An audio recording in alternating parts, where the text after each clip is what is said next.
Welcome, faithful Tricky Trees supporters, to a city ground that feels less like a fortress and more like a high-stakes maximum security pressure cooker. If you've been following the recent drama, and let's be honest, who hasn't, you'll know that the air above the Trent is thicker than the autumn fog, heavy with tension, frustration, and the terrifying echo of that chant, "Sacked in the morning." We are not just talking about a bad result against Midtjylland. We are talking about a full-blown existential crisis that has gripped our beloved Nottingham Forest. 6 games without a single victory. The worst start in a century. A historic club, desperate to climb the table, now finding itself staring into a dangerous void. The question isn't whether things are bad, but how far they can possibly spiral before a drastic, potentially devastating decision is made. And believe me, the signs are not good. The ground is shaking. The club owner, a man known for his swift and ruthless action, is pacing. We've seen the reports swirling. We've heard the noise. But in this video, we're cutting through the gossip. We're amplifying the screams from the Trent end. And we're delivering the definitive, minute-by-minute account of the crisis surrounding our head coach. This isn't just news. This is a reckoning. We have a 5-part seismic shift to unpack today. First, we have the chilling report detailing exactly how much patience the owner of Angelos Marinakis has left. Let me tell you, it's far less than you think. Then, we'll move into the mind of the embattled head coach, who is trying desperately to frame the upcoming, absolutely pivotal match against Newcastle as an opportunity. An opportunity, or the final, fateful roll of the dice. The temperature only rises from there. The third shockwave hitting the city ground is the bombshell rumor that is shaking the foundations of our coaching staff. Whispers from highly credible sources suggest that if the result against Newcastle doesn't go our way, the club already has a high-flying current Premier League manager lined up to replace him. Imagine that. Someone who knows the league, who is achieving great things, being targeted as the immediate solution to clean up this mess. That story is terrifying, yet essential. But the absolute climax of this whole drama, the story that has sent the most terrifying shiver down the spine of every Forest fan, is the 4th part. A deep dive into the information shared by the king of transfer news, Fabrizio Romano. The sources he has spoken to inside the club. The things he has heard about the long-term vision or lack thereof for the current manager. That news is so concrete, so damning, that it will make you question everything about Ange's future. It's the truth behind the curtain, and it cannot be ignored. Finally, just to twist the knife, we will look at the harsh, brutal reality of the squad right now. The injury and suspension list, the desperate, predicted lineup for the trip to St. James Park, the tactical scramble, the missing faces, the final, frantic attempts to find a winning formula when everything else is collapsing. Can a patchwork, desperate team pull off a miracle?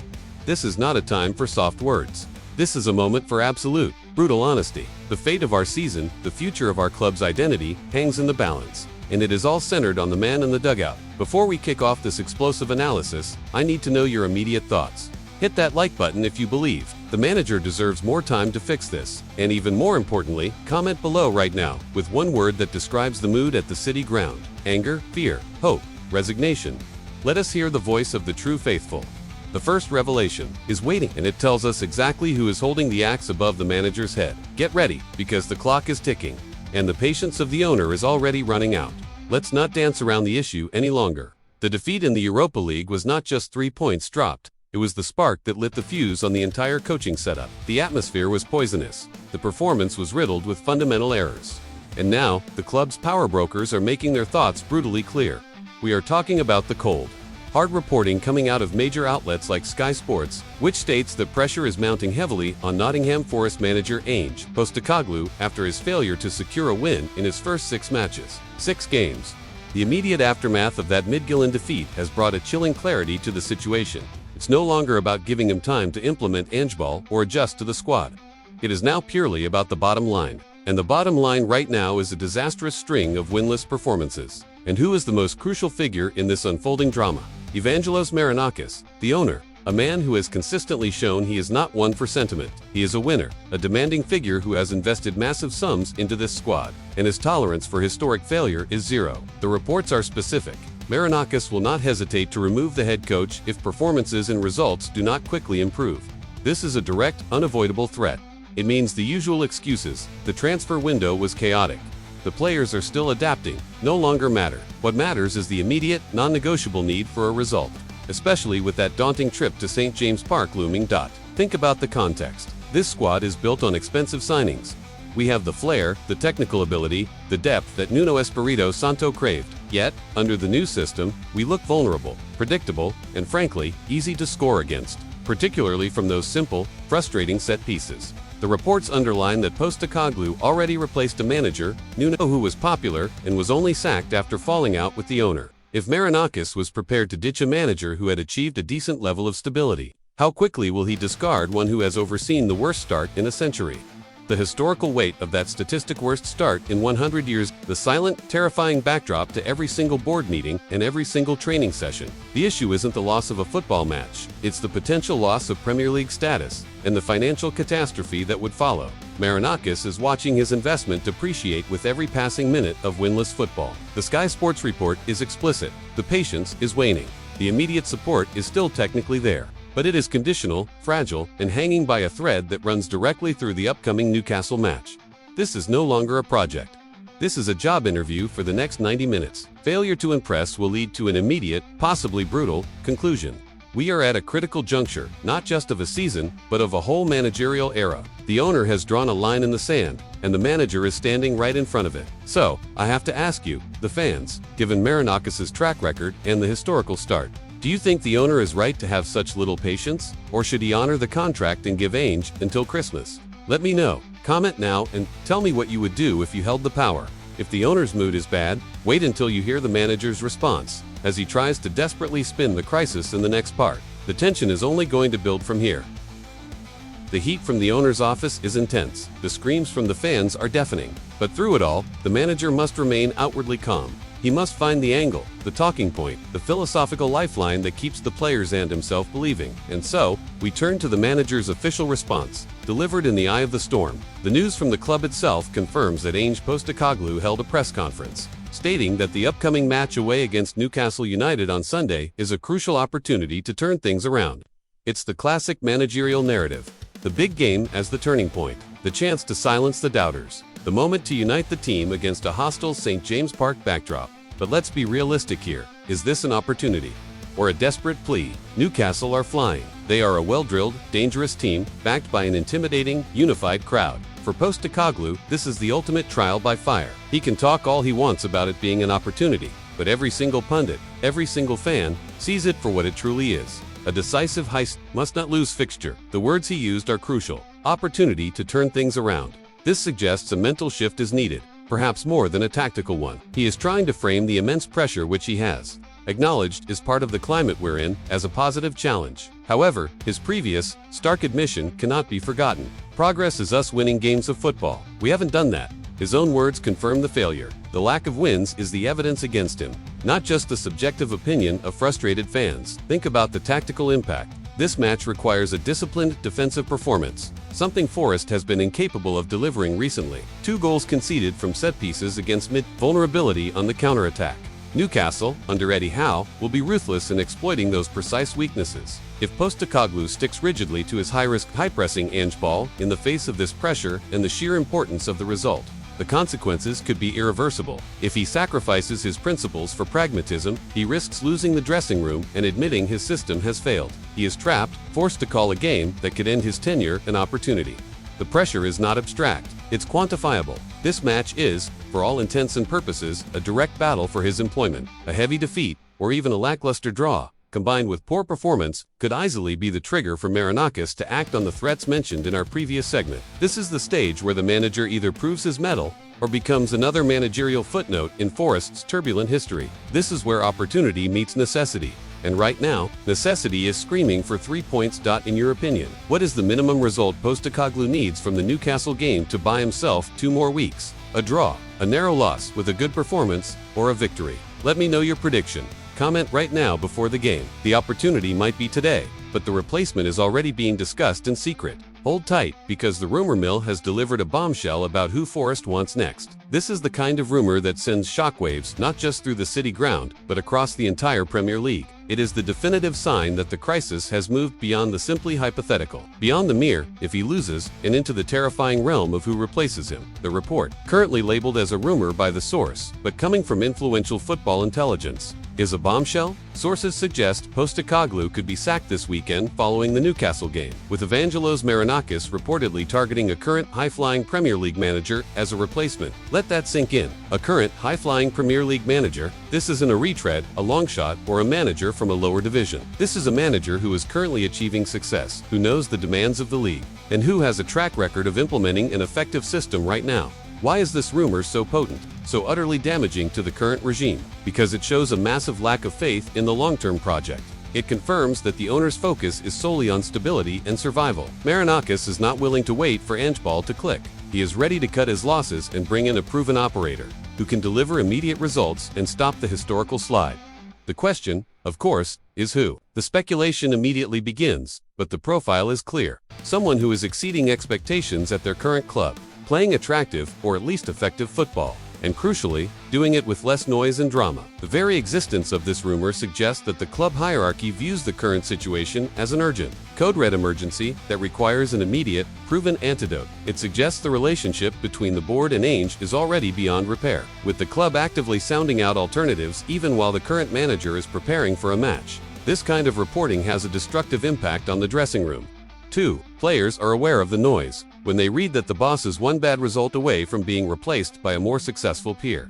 It undermines the authority of Postecoglou's pre-match speeches and tactical instructions. How can they fully commit to a manager who, according to powerful rumors, may not even be there next week? This rumor creates an internal pressure cooker, where every mistake on the pitch is magnified by the knowledge that the new boss could be watching. From the stands, it also puts intense scrutiny on the former Rangers transfer guru, who is reportedly key to the discussions around Postecoglou's future. The internal dynamics are clearly focused on contingency planning, and this whole development highlights the ruthless, immediate, and high-stakes nature of modern football at the City Ground.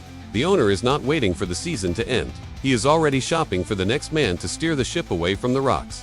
If this rumor is true, and Forest could genuinely lure a high-flying manager from a rival Premier League club, would that be a sign of the club's ruthless ambition or a desperate act of panic? Tell me your view. Comment right now on this shocking rumor. We've talked about the owner's patience and the rumor of a replacement. Now we move to the absolute heart of the matter, what the top insider has to say. The next revelation, straight from Fabrizio Romano's sources, is the real clincher. This is the main event, the information that bypasses the general pressure and the broad rumors, delivering a focused, authoritative blow to the manager's standing. When the most reliable transfer and insider news source speaks, the football world listens. The news is that Fabrizio Romano has reportedly shared information he has heard from Nottingham Forest sources regarding ANGE Postecoglou's future. Although still a rumor in the strictest sense of the word, Romano's insight is almost always a precursor to a concrete move, and the content of his finding reinforces the high-stakes nature of the current situation with chilling detail. What exactly did Romano's sources communicate? While the full details are under wraps, the consensus is that the information solidifies the narrative of immediate board support coupled with an extremely short leash. Romano's intelligence comes directly from the inner circle, the people who actually have the power to make the final decision. When a top insider is leaking this kind of information, it serves two purposes. First, it prepares the fan base and the media for a possible sudden change. And second, it puts a definitive timestamp on the manager's tenure. It is effectively the club's way of saying, we back him today, but we are prepared to move tomorrow. The emotional impact of this is profound. It turns the manager's job from a long-term project into a constant assessment, a trial that renews every 90 minutes. For Postecoglou, hearing that a top journalist has been fed specific details about the fragile nature of his City Ground future must be devastating. It's a public confirmation that he is under intense, granular scrutiny, with his every decision being filtered through the lens of potential failure. Contrast this with the atmosphere just a few weeks ago, when he was brought in with talk of a fresh start, a new generation, and an attacking philosophy. Now, the biggest stories are not about tactics or player performance, but about his imminent sacking. The Romano news elevates this whole saga from typical football gossip into a definitive, club-level crisis because it confirms that the external discussions at the highest level are entirely focused on contingency and replacement. The board is giving him the chance to save himself, but the very act of briefing Romano's sources shows they are simultaneously preparing the exit strategy. The trust, the genuine belief in the project, appears to have evaporated, replaced by cold calculation. This is the ultimate moment of truth. The reports from Romano's sources suggest that the stakes could not be higher for the Newcastle game. This isn't just a tough fixture, it's the final exam, the one last chance to prove the insiders wrong. The question is, can a manager, working under this level of external and internal scrutiny, truly focuses players for a performance that requires clarity.com and absolute belief. Thinking only of this Romano rumor is the club's active briefing. A top journalist about the manager's fragile future, a fair business decision, or a cowardly way to prepare for a sacking? Give me your honest take. Comment below with your strong opinion. The clock is ticking, the board is watching, and now Postecoglou has to pick a team. But the final gut punch is the harsh reality of the injury list and the desperate predicted chief for the weekend. We have established the pressure, the lack of patience, the desperate attempts to spin the crisis, and the terrifying rumors of a pre-selected replacement. Now, we must turn to the ultimate practicality, the men who will actually have to perform the miracle. The reality on the pitch for the make-or-break match against Newcastle is harsh, unforgiving, and riddled with difficulty. The news confirms that an updated list of injuries and suspensions has been released, confirming that key players' fitness issues complicate Postecoglou's tactical options ahead of the trip to St. James Park. The injury list is not just a problem, it's a profound strategic headache that compromises the manager's ability to field his strongest, most cohesive side. The loss of key defensive figures or central midfielders forces Postecoglou to tinker with a system that is already struggling for fluency and understanding. Think of the compounding effect. The manager is under the greatest pressure of his career, facing the worst start in 100 years. And the players he needs to rely on are either unavailable or being forced into unfamiliar roles due to a lack of continuity. This is the definition of the deck being stacked against him. The absence of just one key player can disrupt the entire rhythm, especially when trying to implement a complex, high-pressing tactical philosophy like ANGE ball. The reports of the predicted lineup also tell a story of desperation. The inclusion of new names like Savona and the exclusion of established, high-profile attackers like Hudson-Odoi signals that Postecoglou is prepared to make bold, potentially reactive changes. This is not the measured, confident selection of a manager in control. This is the frantic shuffle of a man searching for a single, small spark, a momentary flash of brilliance from an unexpected source to save his job. A predicted she that includes major, non-injury enforced changes is the ultimate admission that the previous attempts have failed, and that the manager is now throwing everything he has at this one last effort. This frantic tactical shuffle is a huge risk. Introducing a new player like Savona or shifting the roles of established players only increases the chance of confusion, miscommunication, and defensive lapses, the very things that cost them dearly against mid. The focus has been on attacking dominance, but the reality is that without a stable, consistent defensive lineup, the opportunity that Postecoglou speaks of quickly becomes an open invitation for Newcastle to punish them. The final picture is bleak: a manager fighting for his life, a board ready to pull the trigger, and a squad that is injured, fragmented, and being asked to adapt to a new lineup just hours before the biggest game of their season. What does this situation say about Nottingham Forest right now? It says that the club is living on a knife edge, unable to find the stability that its history and its spending power demand. It says that despite the money and the ambition, the toxic pressure is still strong enough to undermine any project, any philosophy, and any manager. This moment of truth requires us, the fans, to reflect. Do these deep-seated problems, the constant managerial changes, the higher-risk spending, the lack of patience represent a necessary ambition, or a fundamental dysfunction at the core of our club? Hit that like button, comment your thoughts, and subscribe right now so you don't miss the reaction to the Newcastle game. The fallout will be massive, regardless of the result. The big question remains: can a tactical gamble and a patchwork team pull off a career-saving victory at St. James Park? Tune in next time, because whether he stays or goes, the chaos at the City Ground is only just beginning, and we have exclusive details on the other managerial name Marinakis might be eyeing.